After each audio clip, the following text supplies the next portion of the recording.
एक सुंदर नाम का गांव था जहां पर एक गरीब और हालत से बेहाल औरत रहा करती थी।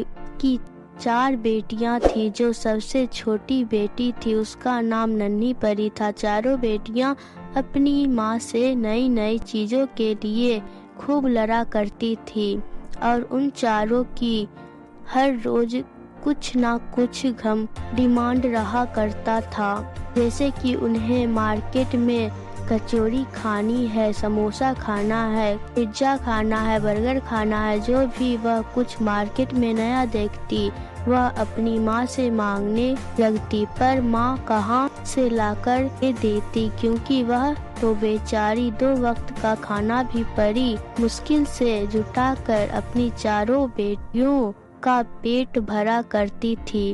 वह गरीब औरत हर साल अपने बच्चों के लिए बसंत के महीने में ऊन खरीदकर एक फ्रॉक बनाती और उसे सबसे बड़ी बेटी इच्छा परी को दे देती। जब इच्छा परी की पूरी इच्छा खत्म हो जाती है उस ड्रेस को पहनने के लिए वह ड्रेस उसकी छोटी बहन शिक्षा परी को दे देती है।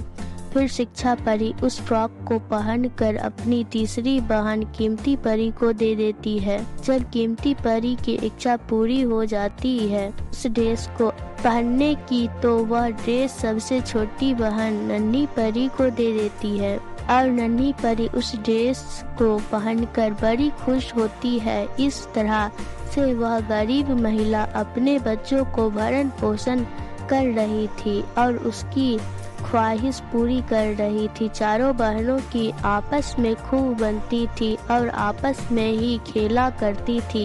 एक दिन चारों बहनें जंगल में खेलने के लिए चली गई। खेलते खेलते उन्हें वक्त का पता ही नहीं चला और सुबह से शाम हो गई।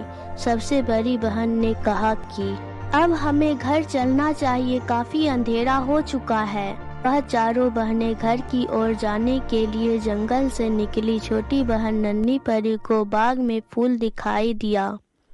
वह उस फूल को तोड़ने के लिए बाग में भागी और उसकी तीनों बहनें आगे निकल चुकी थी। उन्हें पता ही नहीं था कि छोटी बहन फूल तोड़ने के लिए चली गई है। फूल तोड़ते हुए नन्ही परी को काफी वक्त लग गया और वो तीनों घर पहुंच गई और नन्ही परी जंगल में अकेली रह गई। नन्ही परी को अब डर सता रहा था कि उसे घबराहट हो रही थी और वह अपनी तीनों बहनों को ढूंढ रही थी, पर उसे जंगल से बाहर जाने का रास्ता दिखाई नहीं दे रहा था।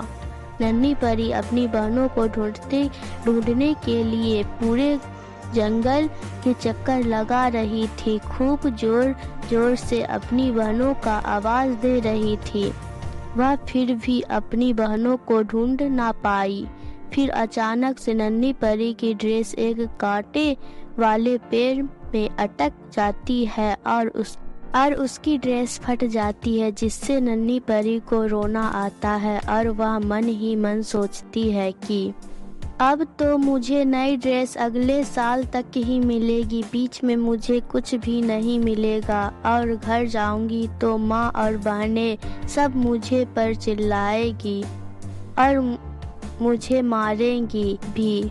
वह खूब जोर जोर से रोना शुरू कर देती है। एक गाय का बछड़ा वहां से जा रहा था। उसने देखा कि एक बच्ची खूब जोर जोर से रो रही है। जब वह बच्ची के पास आया तो उसने पूछा कि बेटा तुम क्यों रो रही हो? तो उस नन्ही परी ने कहा कि मैंने अपनी नई ड्रेस को फाड़ लिया, अब मैं घर कैसे जाऊंगी, क्योंकि अब मुझे नई ड्रेस तो अगले साल ही मिलेगी ना, और मैं अब घर पर क्या जवाब दूंगी, मुझे तो डर लग रहा है। जब बछड़े ने कहा कि कोई बात नहीं है बेटा, मैं तुम्हें ऊन दे सकता हूँ जिसकी मदद से तुम फिर से अपनी नई ड्रेस बनवा सकती हो। बछड़े की बात सुनकर नन्ही परी खुश हो जाती है और बछड़ा उसे ऊन दे देता है और वहाँ से चला जाता है। नन्ही परी अपने घर की ओर निकलती है तो उसे रास्ते में बबूल का पेड़ मिलता है और बबूल का पेड़ नन्ही परी से पूछता है कि तुम्हारे हाथों में क्या है? तो नन्ही परी कहती है कि मुझे बछड़े ने ऊन दिया है जिसकी मैं एक नई ड्रेस बनाऊंगी। तो बबूल का पेड़ कहता है कि ये ऊन मुझे दे दो, इससे मैं कंघी कर देता हूँ, तभी तुम्हारी नई ड्रेस बनेगी।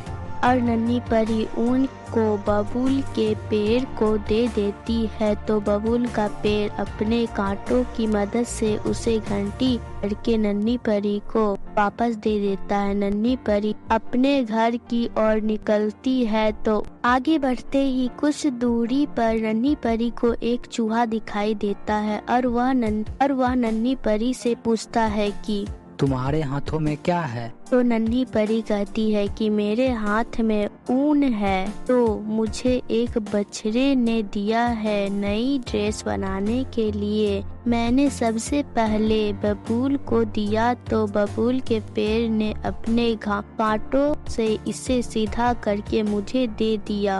अब मैं अपने घर जा रही हूँ। तब चूहा कहता है कि इस कपड़े को मुझे दे दो, क्योंकि तुम्हारी ड्रेस बनाने के लिए इसकी कटिंग भी करनी जरूरी है।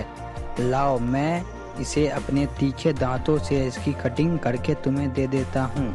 हर चूहा अपने दांतों से उस कपड़े की कटिंग करके वापस नन्ही परी को दे देता है। नन्ही परी अब अपने घर के लिए निकल जाती है। आगे बढ़ते ही नन्ही परी को एक वर्ड दिखाई देता है जो नन्ही परी से पूछता है कि तुम्हारे हाथों में क्या है? तो नन्ही परी कहती है कि मुझे एक बछड़े ने ऊन दिया था नई ड्रेस बनाने के लिए, तो सबसे पहले मैंने बबूल के पेड़ को उस ऊन को दिया तो बबूल के पेड़ ने उसे अपने कांटों से सीधा करके मुझे दे दिया। उसके बाद मैंने उस कपड़े को एक चूहे को दिया तो उसने अपने दांतों से कपड़ा काट कर के मुझे दे दिया और अब मैं घर जा रही हूँ। उस बर्ड ने नन्ही परी से कहा कि तुम मुझे ये कपड़े दे दो, मैं अपने चोंच से इसको सिलकर खूबसूरत ड्रेस बनाकर तुम्हें दे दूंगा। नन्ही परी ने वह कपड़ा उस बर्ड को दे दिया। कुछ ही देर बाद उस बर्ड ने अपनी चोंच के सहारे उस कपड़े का एक बहुत सुंदर सा ड्रेस बना करके नन्ही परी को दे दिया। नन्ही परी उस सुंदर ड्रेस को देखकर बहुत खुश हुई और उसने उस ड्रेस को पहना और गुनगुनाती हुई हंसते खेलते अपने घर की ओर चली। जब वह घर पहुंची तो उसे देखकर सब बहुत खुश हुए। उसकी माँ ने उसे डांट तो लगाई पर उसे सीने से भी लगाया और उसकी ड्रेस देखकर सब बहुत खुश हुए। इस कहानी से हमें यह सीखने को मिलती है कि हर किसी में किसी ना किसी काम को करने की खासियत छुपी होती है। हम सभी को एक दूसरे की मदद करते रहना चाहिए, तभी हम आगे बढ़ेंगे और लाइफ में एक दूसरे की मदद करते रहना चाहिए।